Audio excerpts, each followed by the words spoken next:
নমস্কার বন্ধুরা। তো এখন হলো বিকালবেলা আর আমি চলে এসেছি আমার ননদের বাড়িতে। তো দেখো রান্নাবান্না শুরু হয়ে গেছে। আজকে হলো আমার ভাগ্নির জন্মদিন।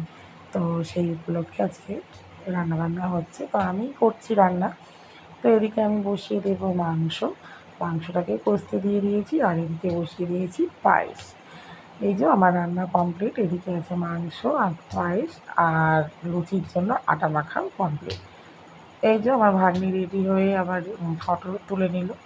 আর কেক এবার হবে কেক কাটা। তো ওর বন্ধুরাও সবাই চলে এসেছে।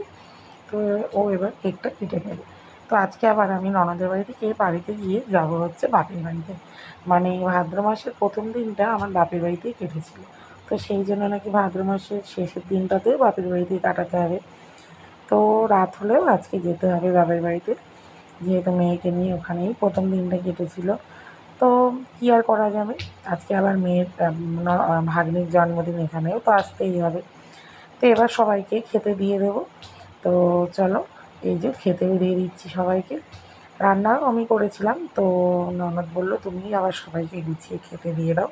তো এদেরকে সবাইকে খাওয়া দাওয়া করিয়ে তো আমরাও খেয়ে দিয়ে বেরিয়ে পড়বো। তো আমরাও খাওয়া দাওয়া কমপ্লিট করে চলে এসেছি বাড়িতে।